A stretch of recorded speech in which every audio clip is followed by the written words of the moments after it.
அண்மை செய்தி.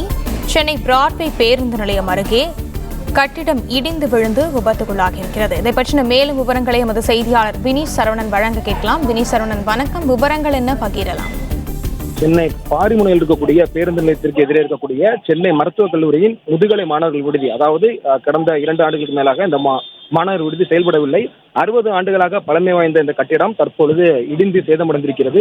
இதனால் சாலையின் வழிபோக்கு, அதாவது பேருந்து ஏறுவதற்காக சென்ற வழிபோக்கர் மீது கட்டிடத்தின் ஒரு பகுதி விழுந்ததால் அவர் மருத்துவமனையில் தற்பொழுது சிகிச்சை பெற்று வருகிறார்.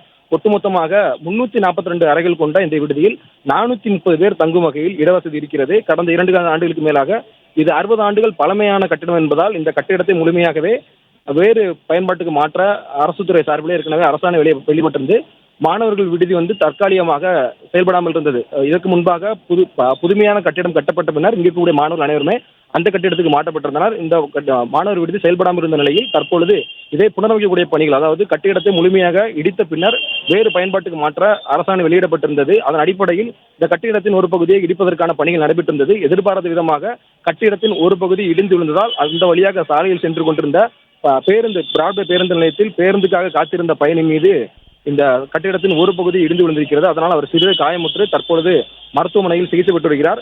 3 தீயணைப்பு நிலையங்களில் இருந்து வந்த தீயணைப்பு வீரர்கள் மீட்பு பணியில் தொடர்ந்து ஈடுபட்டு வருகிறார்கள். இந்த பகுதி முழுமையாகவே போலீஸ் பாதுகாப்பு பலப்படுத்தப்பட்டிருக்கிறது. இந்த கட்டிடத்தை பொறுத்தவரை 1959ஆம் ஆண்டு 60 ஆண்டுகளுக்கு முன்பாக காமராஜர் ஆட்சி காலத்தில் கட்டப்பட்டிருந்தது. ஒட்டுமொத்தமாக 430 பேர் தங்கும் வகையில் கிட்டத்தட்ட ஒரு 60 ஆண்டுகளுக்கு மேலாக செயல்பட்டு இருந்தது.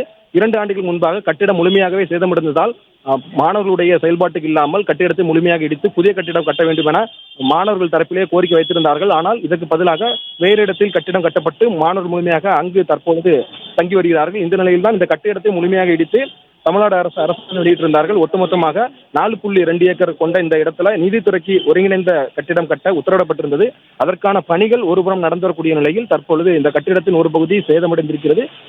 சாலையில் சென்று கொண்டிருந்த நபர் மீது மட்டும் ஒரு கட்டிடத்தின் சிறிய பகுதி விழுந்து அவர் காயமுற்றிருக்கிறார்.